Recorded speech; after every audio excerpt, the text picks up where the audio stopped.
ಇವೆರಡು ಪದಾರ್ಥ ಸಾಕು, ಮುಖದಲ್ಲಿ ಇರುವಂತಹ ಬಂಗಾಗಿರಲಿ, ಪಿಗ್ಮೆಂಟೇಷನ್ ಆಗಿರಲಿ ಎಲ್ಲನೂ ಹೋಗುತ್ತೆ, ಕ್ಲೀನ್ ಆ್ಯಂಡ್ ಕ್ಲಿಯರ್ ಆಗುತ್ತೆ, ಒಳ್ಳೆ ಇನ್ಸ್ಟೆಂಟ್ ಗ್ಲೋ ಬರುತ್ತೆ. ಜೊತೆಗೆ ಮುಖದಲ್ಲಿ ಪಿಂಪಲ್ ಮಾರ್ಕ್ ಹಾಗೇ ಉಳಿದಿದೆ, ಕಪ್ಪು ಕಲೆಗಳು ಹಾಗೇ ಉಳಿದಿದೆ, ಕಪ್ಪು ಚುಕ್ಕೆಗಳು ಹೆಚ್ಚಾಗಿ ಆಗ್ತಾಯಿದೆ, ಮುಖ ತುಂಬ ಒಂಥರ ಡಲ್ ಆಗಿದೆ, ತುಂಬ ಡ್ರೈ ಆಗ್ತಾ ಇದೆ, ಅಥವಾ ನಮ್ಮ ಸ್ಕಿನ್ನಲ್ಲಿ ಗ್ಲೋ ಇಲ್ಲ ಅನ್ನೋವಂಥವ್ರು, ಇದಕ್ಕಿದ್ದಾಗೆ ನಮ್ಮ ಸ್ಕಿನ್ನು ತುಂಬ ಡಲ್ ಆಗ್ತಾ ಇದೆ, ಹೊಳಪಿಲ್ಲ, ಇನ್ಸ್ಟೆಂಟು ಗ್ಲೋ ಇಲ್ಲ, ಏನೇ ಮಾಡಿದ್ರೂ ಕೂಡ ನಮ್ಮ ಚರ್ಮದಲ್ಲಿ ಹೊಳಪಿಲ್ಲ ಅನ್ನುವಂಥವ್ರು, ತುಂಬ ಸುಕ್ಕುಗಳು ಹೆಚ್ಚಾಗ್ತಾ ಇದೆ, ನೆರಿಗೆಗಳು ಹೆಚ್ಚಾಗ್ತಾ ಇದೆ, ನಮ್ಮ ಮುಖ ಏಜಿಂಗ್ನ ಸಮಸ್ಯೆಯಿಂದ ತುಂಬ ನರಳ್ತಾ ಇದ್ದೀವಿ ನಾವು ಅನ್ನೋವಂಥವ್ರು ಖಂಡಿತ ಇದು ತುಂಬಾ ಹೆಲ್ಪ್ ಆಗುತ್ತೆ. ಇನ್ಸ್ಟೆಂಟ್ ಗ್ಲೋ ಅನ್ನೋವಂಥದ್ದು, ಹೊಳಪು ಅನ್ನೋವಂಥದ್ದು ನಮ್ಮ ಚರ್ಮಕ್ಕೆ ಬರುತ್ತೆ, ಒಂದೊಳ್ಳೆ ತಾಜಾತನ ನಮ್ಮ ಸ್ಕಿನ್ನಿಗೆ ಬರುತ್ತೆ. ಇನ್ನು ಸನ್ ಬರ್ನ್ ಆಗಿರಲಿ, ಸನ್ ಟ್ಯಾನ್ ಆಗಿರಲಿ, ಬಿಸಿಲಿನಿಂದ ಮುಖ ಕಪ್ಪಾಗಿದ್ದರೆ, ಸುಟ್ಟಿದ್ದರೆ, ಅನ್ಇವನ್ ಸ್ಕಿನ್ ಟೋನ್ ಆಗಿದ್ದರೂ ಕೂಡ ನಮ್ಮ ಚರ್ಮವನ್ನು ಒಂದು ಒಳ್ಳೆ ಕಾಂತಿಯುತವಾಗಿ ಮಾಡಲಿಕ್ಕೆ ಇವತ್ತಿನ ಈ ಒಂದು ಸಿಂಪಲ್ ಮನೆಮದ್ದು, ಸಿಂಪಲ್ ರೆಮಿಡಿ ನಿಮಗೆ ತುಂಬಾ ಹೆಲ್ಪ್ ಆಗುತ್ತೆ. ಒಂದೊಳ್ಳೆ ಗ್ಲೋ ಅನ್ನೋವಂಥದ್ದು, ಅದರಲ್ಲಿ ಇನ್ಸ್ಟೆಂಟ್ ಗ್ಲೋ, ನಿಮಗೆ ತಕ್ಷಣದಲ್ಲೇ ಹೊಳಪು ಬರಲಿಕ್ಕೆ ಇದು ಹೆಲ್ಪ್ ಮಾಡುತ್ತೆ. ಯಾವುದೇ ಒಂದು ಪಾರ್ಲರ್ಗೆ ಹೋಗುವಂಥ ಅವಶ್ಯಕತೆ ಇಲ್ಲ, ಸಾಕಷ್ಟು ದುಡ್ಡು ಕೊಡೋ ಅಂಥ ಅವಶ್ಯಕತೆ ಇಲ್ಲ, ಟೈಮನ್ನು ಹಾಳು ಮಾಡ್ಕೊಳ್ಳೋಂಥ ಅವಶ್ಯಕತೆ ಇಲ್ಲ, ಮನೆಯಲ್ಲೇ ಮಾಡ್ಕೊಳ್ಬೋದು, ಒಳ್ಳೆ ರಿಸಲ್ಟನ್ನು ನೀವು ಪಡ್ಕೊಳ್ಬೋದು. ಯಾವ ರೀತಿ ಮಾಡ್ಕೊಳ್ಳೋದು, ಯಾವ ರೀತಿ ಅಪ್ಲೈ ಮಾಡ್ಕೊಳ್ಳೋದು ಅಂತೇಳಿ ಇವತ್ತಿನ ವೀಡಿಯೋದಲ್ಲಿ ನೋಡ್ತಾ ಹೋಗೋಣ. ಈ ರೀತಿ ವೀಡಿಯೋಗಳು ನಿಮಗೆ ಇಷ್ಟ ಆಗ್ತಾ ಇದೆ ಅಂದರೆ ವಿಡಿಯೋಗೊಂದು ಲೈಕ್ ಮಾಡಿ, ಹಾಗೆ ತಪ್ಪದೇ ಸಬ್ಸ್ಕ್ರೈಬ್ ಮಾಡಿಕೊಂಡು ಸಪೋರ್ಟ್ ಮಾಡೋದನ್ನು ಮರಿಬಾರ್ದು. ಹಾಗಾದರೆ ಯಾವ ರೀತಿ ಮಾಡ್ಕೊಳ್ಳೋದು ಅಂತೇಳಿ ನೋಡ್ಕೊಳ್ಳೋಣ. ನಾನಿಲ್ಲಿ ಒಂದು ಬೌಲಿಗೆ 1 ಟೀ ಸ್ಪೂನ್ ಆಗುವಷ್ಟು ಸಕ್ಕರೆಯನ್ನು ಹಾಕ್ಕೊಳ್ತಾ ಇದ್ದೀನಿ. ಸಕ್ಕರೆಯನ್ನು ಪೌಡರ್ ಮಾಡುವಂಥ ಅವಶ್ಯಕತೆ ಇಲ್ಲ, ಡೈರೆಕ್ಟಾಗಿ ಹಾಗೆ ಸಕ್ಕರೆಯನ್ನು ಹಾಕ್ಕೊಳ್ಬೇಕಾಗತ್ತೆ. ಸಕ್ಕರೆ ಒಂದೊಳ್ಳೆ ಸ್ಕ್ರಬ್ಬರ್ ಆಗಿ ಕೆಲಸ ಮಾಡುತ್ತೆ. ಮುಖದಲ್ಲಿ ಇರುವಂತಹ ಡರ್ಟು, ಕೊಳೆ ಅಂಶ, ಡೆಡ್ ಸ್ಕಿನ್ ಆಗಿರಲಿ ಎಲ್ಲನೂ ಕೂಡ ರಿಮೂವ್ ಮಾಡಲಿಕ್ಕೆ ತುಂಬಾ ಹೆಲ್ಪ್ ಮಾಡುತ್ತೆ. ಜೊತೆಗೆ ಇನ್ಸ್ಟೆಂಟಾಗಿ ಒಂದೊಳ್ಳೆ ಗ್ಲೋ ಕೊಡಲಿಕ್ಕೂ ಕೂಡ ತುಂಬಾ ಹೆಲ್ಪ್ ಆಗುತ್ತೆ ಸಕ್ಕರೆ. ಹಾಗಾಗಿ ನಾನಿಲ್ಲಿ ಸಕ್ಕರೆಯನ್ನು ತೊಗೊಂಡಿದ್ದೀನಿ, 1 ಟೀ ಸ್ಪೂನ್ ಆದರೆ ಸಾಕಾಗತ್ತೆ. ನಾನಿಲ್ಲಿ ಕ್ಲಿನಿಕ್ ಪ್ಲಸ್ ಶಾಂಪೂನ ತೊಗೊಳ್ತಾ ಇದ್ದೀನಿ, 1 ಟೀ ಸ್ಪೂನ್ ಆದರೆ ಸಾಕು, ಅಥವಾ ಮನೆಯಲ್ಲಿ ಯಾವ ಶಾಂಪೂ ಇದೆಯೋ ಅದನ್ನು ತೊಗೊಳ್ಬೋದು. ಹರ್ಬಲ್ ಶಾಂಪೂ ಆದರೆ ತುಂಬಾ ಒಳ್ಳೆಯದು, ಇಲ್ಲ ಈ ರೀತಿ ಪೌಚಲ್ಲಿ ಬರುತ್ತಲ್ಲ ಅದನ್ನಾದರೂ ನೀವು ತೊಗೊಳ್ಬೋದು. ಯಾವ ಶಾಂಪೂ ಇದೆಯೋ ಅದನ್ನು ಆರಾಮಾಗಿ ಬಳಸ್ಕೊಳ್ಬೋದು. 1 ಟೀ ಸ್ಪೂನ್ ಆಗೋಷ್ಟು ಶಾಂಪೂನ ನೀವು ಇಲ್ಲಿ ತೊಗೊಂಡ್ರೆ ಸಾಕಾಗುತ್ತೆ. ನಾನಿಲ್ಲಿ ಮಾಡ್ತಾ ಇರೋದು ಒಂದು ಬಾರಿಗೆ ಒಬ್ಬರಿಗಾಗೋಷ್ಟನ್ನು ಮಾಡ್ತಾಯಿದ್ದೀನಿ, ಹಾಗಾಗಿ 1 ಟೀ ಸ್ಪೂನಷ್ಟು ತೊಗೊಳ್ತಾ ಇದ್ದೀನಿ. ಚೆನ್ನಾಗಿ ಇದನ್ನು ಮಿಕ್ಸ್ ಮಾಡಬೇಕು. ಎಲ್ಲಿವರೆಗೂ ಮಿಕ್ಸ್ ಮಾಡಬೇಕಪ್ಪ ಅಂದರೆ ಇದು ಒಳ್ಳೆ ನೊರೆ ರೀತಿ ಆಗುತ್ತೆ, ಸಾಫ್ಟ್ ಕ್ರೀಮ್ ರೀತಿ ಆಗುತ್ತೆ, ಅಲ್ಲಿವರೆಗೂ ಇದೇ ರೀತಿಯಾಗಿ ಶಾಂಪೂ ಮತ್ತು ಸಕ್ಕರೆಯನ್ನು ಮಿಕ್ಸ್ ಮಾಡ್ತಾ ಹೋಗಬೇಕು.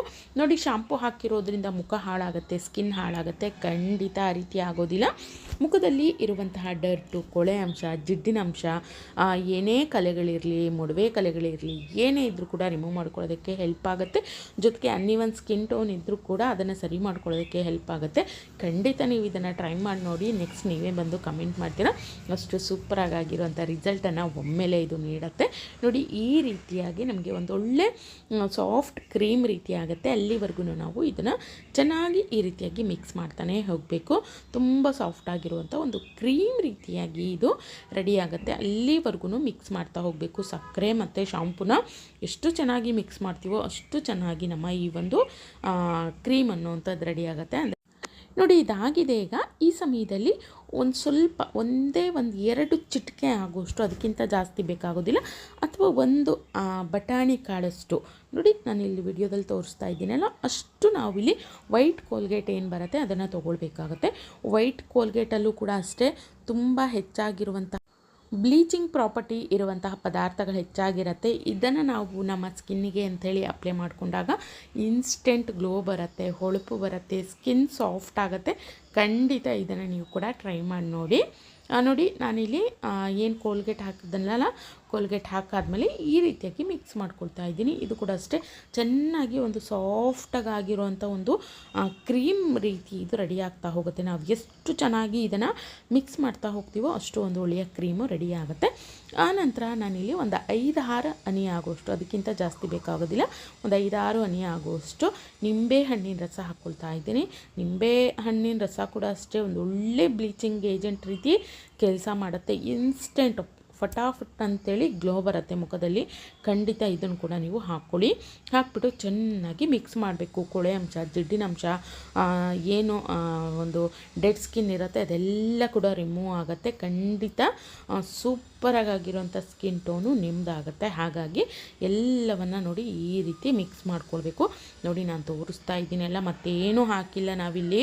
ಇಷ್ಟೇ ಪದಾರ್ಥಗಳು: ಸಕ್ಕರೆ, ಶಾಂಪು ಮತ್ತು ಕೋಲ್ಗೆಟ್ಟು, ಜೊತೆಗೆ ಸ್ವಲ್ಪ ನಿಂಬೆ ರಸ, ಇಷ್ಟನ್ನು ಹಾಕಿದ್ದೀವಿ. ಎಂಥ ಒಂದು ಒಳ್ಳೆಯ ಬ್ಲೀಚಿಂಗ್ ಪ್ರಾಪರ್ಟೀಸ್ ಹೆಚ್ಚಾಗಿರುವಂತಹ ಒಂದು ಕ್ರೀಮ್ ರೀತಿ ನಮ್ಮ ಈ ಒಂದು ಮಿಶ್ರಣ ರೆಡಿಯಾಗಿದೆ. ಇದನ್ನು ಯಾವ ರೀತಿ ಅಪ್ಲೈ ಮಾಡ್ಕೊಳ್ಬೇಕು ಅಂದರೆ, ಇದನ್ನು ನೀವು ಮುಖಕ್ಕೆ, ಕೈಯಿಗೆ, ಕಾಲಿಗೆ, ನೆಕ್ಕಿನ ಭಾಗಕ್ಕೆ, ಕತ್ತಿನ ಭಾಗಕ್ಕೆ, ಬೆನ್ನಿನ ಭಾಗಕ್ಕೂ ಕೂಡ ಹಚ್ಕೊಳ್ಬೋದು. ಹಚ್ಚಿಬಿಟ್ಟು ಚೆನ್ನಾಗಿ ಸ್ಕ್ರಬ್ ರೀತಿ ಇದನ್ನು ನಿಧಾನವಾಗಿ ಇದನ್ನು ಮಸಾಜ್ ರೀತಿ ಉಜ್ಜುತ್ತಾ ಹೋಗಬೇಕು. ಈ ರೀತಿ ಮಾಡ್ಕೊಳ್ಳೋದ್ರಿಂದ ಅಲ್ಲಿರುವಂತಹ ಡರ್ಟು, ಕೊಳೆ ಅಂಶ, ಜಿಡ್ಡಿನ ಅಂಶ, ಡೆಡ್ ಸ್ಕಿನ್ನು ಎಲ್ಲ ರಿಮೂವ್ ಆಗುತ್ತೆ. ಜೊತೆಗೆ ಮುಖದಲ್ಲಿ ರಿಂಕಲ್ಸ್ ಆಗಿರತ್ತಲ್ಲ ಅದು ಕೂಡ, ಆ ಒಂದು ಸ್ಕಿನ್ ಕೂಡ ಟೈಟ್ ಆಗುತ್ತೆ. ಜೋತು ಬಿದ್ದಿರೋವಂಥ ಸ್ಕಿನ್ ಕೂಡ ಟೈಟ್ ಆಗುತ್ತೆ. ಅದ್ರ ಜೊತೆಗೆ ನಿಮಗೆ ಏನು ಓಪನ್ ಪೋರ್ಸ್ ಹೆಚ್ಚಾಗಿರುತ್ತಲ್ಲ ಅದು ಕೂಡ ಶ್ರಿಂಕ್ ಆಗುತ್ತೆ, ಕಡಿಮೆ ಆಗಲಿಕ್ಕೆ ಶುರುವಾಗುತ್ತೆ. ಜೊತೆಗೆ ಬಂಗಿನ ಸಮಸ್ಯೆ ಏನಾದರೂ ಇತ್ತು ಅಂದರೆ ಅದು ಕೂಡ ರಿಮೂವ್ ಆಗ್ತಾ ಬರುತ್ತೆ. ಸ್ಕಿನ್ ಟೋನು ಈವನ್ ಆಗಲಿಕ್ಕೆ ಹೆಲ್ಪ್ ಆಗುತ್ತೆ. ಜೊತೆಗೆ ನಮಗೆ ಒಂದು ಸನ್ ಟ್ಯಾನು, ಸನ್ ಬರ್ನು ಹೆಚ್ಚಾಗಿದೆ ಅಂತಂದರೆ ಖಂಡಿತ ಅದನ್ನು ಕೂಡ ಕಡಿಮೆ ಮಾಡ್ಕೊಳ್ಳೋದಕ್ಕೆ ಇವತ್ತಿನ ಈ ಒಂದು ರೆಮಿಡಿ ಸೂಪರಾಗಿ ಹೆಲ್ಪ್ ಆಗುತ್ತೆ, ವರ್ಕ್ ಆಗುತ್ತೆ. ಈ ರೀತಿ ಚೆನ್ನಾಗಿ ಅಪ್ಲೈ ಮಾಡಿಕೊಂಡು ನೀವು ಈ ರೀತಿ ಮಸಾಜ್ ರೀತಿ ಇದನ್ನು ಮಾಡ್ತಾ ಹೋಗಬೇಕು. ನಿಮಗೆ ಗೊತ್ತಾಗುತ್ತೆ ಆ ಸಕ್ಕರೆ ಮಿಶ್ರಣ ಏನಿರುತ್ತಲ್ಲ ಅದು ನಿಮಗೆ ಸ್ಕ್ರಬ್ ರೀತಿ ಆಗ್ತಾ ಇರುತ್ತೆ. ಎಲ್ಲ ಡೆಡ್ ಸ್ಕಿನ್ನನ್ನು ರಿಮೂವ್ ಮಾಡ್ತಾ ಹೋಗ್ತಾ ಇರುತ್ತೆ. ಹಾಗಂತೇಳಿ ರಬ್ಬ ರಬ್ಬ ರಬ್ಬ ಅಂತೇಳಿ ಉಜ್ಜೋದಲ್ಲ, ನಿಧಾನವಾಗಿ ಮಸಾಜ್ ರೀತಿ ಇದನ್ನು ಸ್ಕಿನ್ನಿನ ಮೇಲೆ ನಿಧಾನವಾಗಿ ಈ ರೀತಿ ಉಜ್ಕೊಳ್ಬೇಕು. ನಿಮಗೆ ಗೊತ್ತಾಗುತ್ತೆ ಇದು ಸ್ವಲ್ಪ ಡ್ರೈ ಆಗಲಿಕ್ಕೆ ಶುರುವಾಗ್ತಿದೆ ಅನ್ನೋವಂಥ ಸಮಯದಲ್ಲಿ ಉಜ್ಜೋದನ್ನು ನಿಲ್ಲಿಸಿ ಮತ್ತೆ ಒಂದು 5 ನಿಮಿಷ ಇದನ್ನು ಹಾಗೇ ಒಣಗಲಿಕ್ಕೆ ಬಿಡಬೇಕು.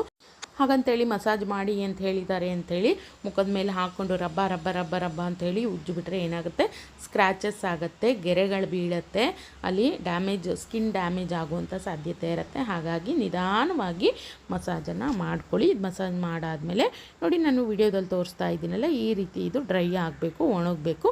ಒಣಗಾದ್ಮೇಲೆ ತಣ್ಣೀರಿನಿಂದ ಮುಖವನ್ನು ನೀಟಾಗಿ ವಾಶ್ ಮಾಡ್ಕೊಳ್ಳಿ. ನಾನು ಹೇಳ್ತಾ ಇದ್ದೀನಿ, ತಣ್ಣೀರಿನಿಂದ ಮುಖವನ್ನು ವಾಶ್ ಮಾಡ್ಕೊಳ್ಬೇಕು. ಉಗುರು ಬೆಚ್ಚಗೂ ಬೇಡ, ತಣ್ಣೀರಿನಲ್ಲೇ ವಾಶ್ ಮಾಡ್ಕೊಳ್ಳಿ. ಬಿಸಿ ನೀರು, ಉಗುರು ಬೆಚ್ಚಗಿನ ನೀರು ಬೇಡ. ತಣ್ಣೀರಲ್ಲಿ ನೀಟಾಗಿ ನಿಧಾನವಾಗಿ ಮುಖವನ್ನು ತೊಳ್ಕೊಂಬಿಟ್ರೆ ಪಳ ಅಂತೇಳಿ ಹೊಳಿತಾ ಇರುತ್ತೆ ನಿಮ್ಮ ಮುಖ. ಯಾವುದೇ ಪಾರ್ಲರು ಬೇಡ, ಏನೂ ಬೇಡ. ಸಮಯ ಕೂಡ ವ್ಯರ್ಥ ಆಗೋದಿಲ್ಲ, ಜೊತೆಗೆ ದುಡ್ಡು ಕೂಡ ಪೋಲಾಗೋದಿಲ್ಲ. ಖಂಡಿತವಾಗ್ಲೂ ಆ ಒಂದು ಉಳಿದಿರೋವಂಥ ಸಮಯದಲ್ಲಿ ನಾವು ನಮ್ಮ ಮಕ್ಕಳ ಕಡೆ ಗಮನ ಕೊಡ್ಬೋದು, ಮನೆ ಕೆಲಸಗಳನ್ನು ಆರಾಮಾಗಿ ಮಾಡ್ಕೊಳ್ಬೋದು. ಇನ್ನು ಹಣ ಉಳಿತಾಯ ಕೂಡ ಆಗುತ್ತೆ.